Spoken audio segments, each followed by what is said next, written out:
आगे बढ़ते हैं और बात अब केंद्रीय गृह मंत्री अमित शाह की, जो कि मध्य प्रदेश दौरे पर है और आज तीसरा दिन है।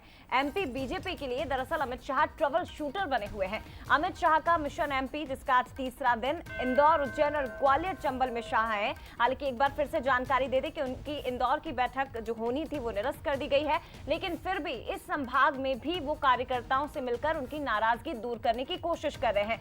शाह ने 3 दिन में पूरे प्रदेश को कवर कर लिया है।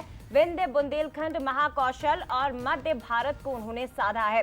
काफी महत्वपूर्ण रहा केंद्रीय गृह मंत्री अमित शाह का ये चुनाव के एन पहले का 3 दिन का दौरा बहुत मायने रखता है। डैमेज कंट्रोल उन्होंने किया, लेकिन इसके पीछे की शाह नीति क्या थी ये हम जरा समझ लेते हैं। सीधे रुख करते हैं सहयोगी दिनेश का। Dinesh, over to you.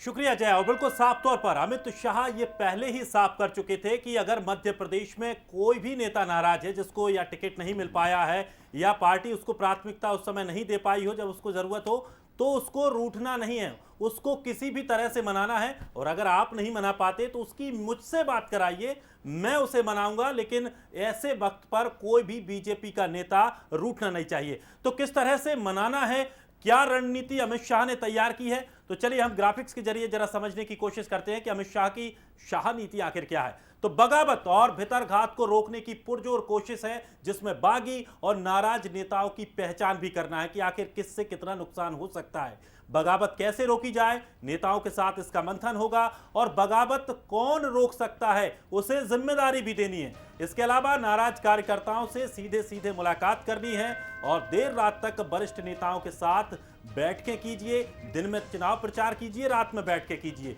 Booth जीतेंगे, चुनाव जीतेंगे, ये स्लोगन दिया गया। तो बगावत और भितरघात रोकने की पुख्ता रणनीति तैयार की गई है। बिल्कुल दिनेश, आपने बखूबी हमें ये बताया कि आखिर अमित शाह जी का शाह नीति उनकी क्या है। और बड़ी दिलचस्प बात है ये कि एक दिन पहले जब हम बात कर रहे थे सुधांशु त्रिवेदी जी से, और हमने यही सवाल उनसे किया था कि सुधांशु जी हमें बताइए, जो कि राज्यसभा सदस्य और स्पोक्स पर्सन हैं पार्टी के नेशनल, तो उन्होंने कहा कि वो हैदराबाद म्यूनिसिपल कॉरपोरेशन के इलेक्शन में भी चले जाते हैं और वहाँ भी पार्टी की संभावनाओं को देखते हैं। तो आप ये नहीं कह सकते हैं कि अमित शाह जी मध्य प्रदेश में क्यों आए हैं या 3 दिन उनको क्यों रुकना पड़ रहा है। ये उनका और बीजेपी का कार्यकर्ता भाव है, जिस कार्यकर्ता भाव के चलते क्या छोटा क्या बड़ा ये बीजेपी में नहीं सोचा जाता है, ऐसा उनका क्लेम था जब बंसल न्यूज़ ने उनसे बात की थी। डॉक्टर हितेश वाजपेयी, एक क्विक रिएक्शन आपका। देखिए, बिल्कुल आपने ठीक कहा शरद जी, और मुझे लगता है मैं फिर उस पर थोड़ा सा लौट के आऊँगा कि आज आप मानकर चलिए सब फॉर्म्स जमा हो जाएंगे, कल जैसा आपने बताया स्क्रूटनी हो जाएगी, फिर उसके बाद 2 तारीख तक वापसी का भी दौर रहेगा और वो भी बहुत महत्वपूर्ण होता है शरद जी। और जैसा आपने बताया अमित शाह जी का आज का जो इंदौर का हमने जो कार्यक्रम का स्वरूप बदला मिलने जुलने का है, वैसे इंदौर में ही है और शाम को 6 बजे ग्वालियर पहुंचेंगे, तो स्वरूप में यही रखा गया है कि चूंकि आज नामांकन का दिवस है तो सभी नेता अधिकांश फील्ड में व्यस्त रहेंगे, तो इस कारण से उनका 1-to-1 बैठके का ज़्यादा उन्होंने समय निकाला है। और हमें तो खुशी है साहब, एक तरफ की प्रधानमंत्री मोदी जी, अमित शाह जी, जेपी नड्डा साहब, राजनाथ जी, कैलाश विजयवर्गीय, प्रहलाद जी, मतलब ये लोग अपने चुनाव लड़ने के बावजूद भी सभी कॉन्स्टिट्यूएंसीज में जा रहे हैं, सबके बीच उपलब्ध हैं। संभागीय बैठकें आपने लगातार होते हुए देखी हमारी जी। तो मुझे लगता है कि हम एक मजबूत अपने संगठन और प्रबंधन, संगठन में सांगठनिक प्रबंधन, दोनों तीनों विषयों को लेकर हम लोग बड़ी तेजी से आगे बढ़ रहे हैं और हमारे यहाँ कोई नेता बच नहीं रहा है। जी हाँ, मतलब everyone is on road. Very true sir, very true, बिल्कुल ठीक बात है। ये पॉजिटिव एटीट्यूड हम लोगों के अंदर बड़ा जबरदस्त है और उस कॉन्फिडेंस को लेकर आगे बढ़ रहे हैं। शुभकामनाएं। हमारे एग्जीक्यूटिव एडिटर जो लगातार चुनावी यात्राओं पर हैं, उनका सीधे रुख करते हैं मनोज का। मनोज, एक क्विक रिएक्शन, लगातार आपकी निगाह है बड़े नेताओं के दौरों पर, अमित शाह जी के दौरे पर भी आपकी निगाह है, क्या अपडेट है आपके पास, कितना कामयाब, कितना सफल रहा है अमित शाह जी का ये दौरा? जी, बेहद सफल इसको कहा जा सकता है यदि भारतीय जनता पार्टी के लफ्जों में कहें तो, क्योंकि अमित शाह जब यहां पहुंचे, मैं इस वक्त मालवा की धरती पर हूं, उज्जैन के महिदपुर में खड़ा हूं और यहां भी तमाम सारे लोगों से बात कर लें आप या फिर नेताओं से, आप देखिए पारस जैन जो उत्तर विधानसभा से है, कुछ खपा बताए जा रहे थे, उनको मनाने में कामयाब हो गए। कामयाबी नहीं हुए बल्कि प्रत्याशी के पक्ष में प्रस्तावक बना दिया। यह है अमित शाह। हमने धीरज पटेरिया को महाकौशल में देखा, उनको मनाने में कामयाब हुआ। मेरे पास जो खबरें हैं शरद जी, करीब करीब 1 दर्जन लोगों को मनाने में वो कामयाब रहे हैं।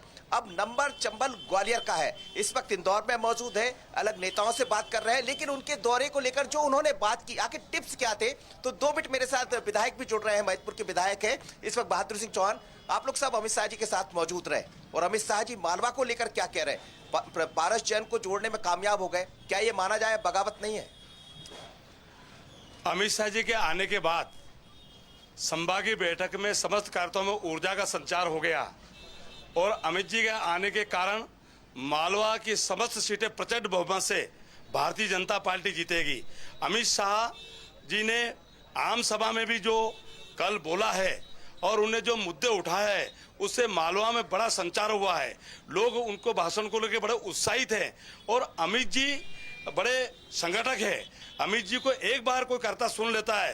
रात को उनकी बैठक में खुद उपस्थित था, जो टिप्स चुनाव जीतने की उनको दी है, तो मेरे खुद के अंदर बड़ा परिवर्तन आया है कि चुनाव कैसे जीता जाता है। पूछ लीजिएगा क्या टिप्स थी जो बता सके कैमरे पर, वो बता दें हमें। टिप्स क्या थे?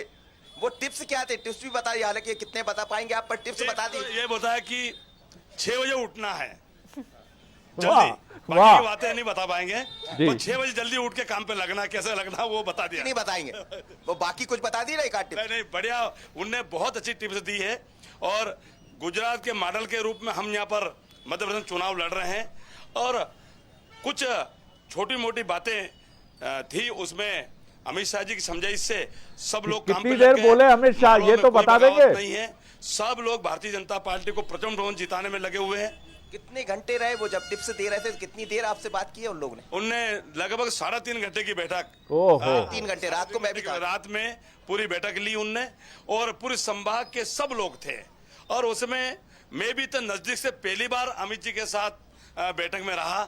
ऐसा सौभाग्य कभी प्राप्त नहीं हुआ है। कभी प्रदेश का उपाध्यक्ष हूं तो 5-10 मिनट जरूर मुलाकात हुई, लेकिन आज रात की बैठक से मेरे खुद के अंदर उनके समझाने से चुनाव लड़ने के कई कला मेरे को मिली है। कला मिली शरद जी, आप देख रहे कला मिली, मतलब आप एक कार्यकर्ता भाव जब आता है किसी नेता के भीतर, वो अमित शाह जी के भीतर भी है और वो समझाने में सफल रहे जैसा आपका दावा है। अब ये दावे प्रतिदावे सब चलते रहते हैं चुनाव के दौर में, लेकिन ये भी सच है कि अमित शाह को यूं ही चाणक्य नहीं कहा जाता। बिल्कुल, बहुत- शरद जी, जी, ऐसा बिल्कुल लग क्या। रहा है हितेश जी कुछ कहना चाहते हैं, लेकिन सर मध्य प्रदेश में कॉन्फिडेंस में है बीजेपी, लेकिन ये बहुत जरूरी था कि अमित शाह यहाँ एक बार आए और कार्यकर्ताओं का जोश आप देखिए सर, चुनाव के पहले कितना हाई है।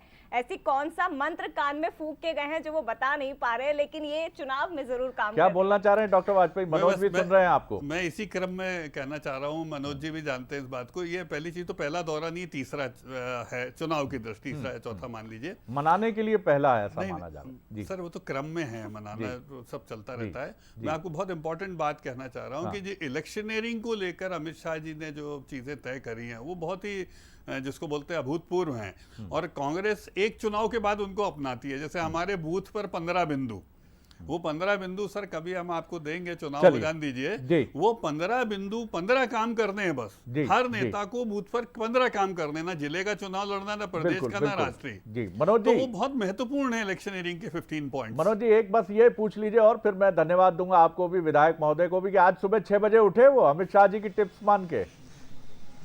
जी जी बिल्कुल, ये जो 6 बजे उठने का मंत्र दे गए, तो आज 6 बजे उठे? आज आप?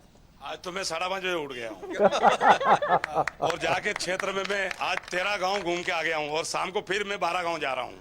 ये तो वाकई उनने साहब, जो ये- पूरा जी उठने से क्या होगा, कैसे मतदाताओं से मिलना, सब विषय बताया है और एक फार्मूला उनने जो बताया है, उस फार्मूले से 10 से 15 हजार वोट हर विधानसभा में हम बढ़ा सकते हैं। फार्मूला बता दीजिए। वो फार्मूला नहीं बता सकते, उससे चुनाव जीतना है। फार्मूला शरद जी नहीं बताएंगे, लेकिन फार्मूला कितना गजब है कि 6 बजे का उठने का ये कहते तो हैं, वर्ल्ड कप का 5:30 फार्मूला हो बजे गया। उठा के 13 गांव घूम कर। जी मनोज जी, ये जी। तो वर्ल्ड कप का फार्मूला हो गया कि रोहित शर्मा ने जी, शमी जी, और जी, बूम 20 अपने हमारे जो बॉलर्स हैं उनके साथ बूम बूम बुमराह इन सब के साथ उन्होंने डिस्कस कर लिया है। बताएंगे नहीं अभी। चलिए, शुभकामनाएं, बहुत बहुत शुभकामनाएं। बहुत शुक्रिया मनोज, बहुत ही वाइटल इंफॉर्मेशन थी आपकी, बहुत बहुत शुक्रिया। छत्तीसगढ़ से भी मेहमान स्क्रीन पर नजर आ रहे हैं।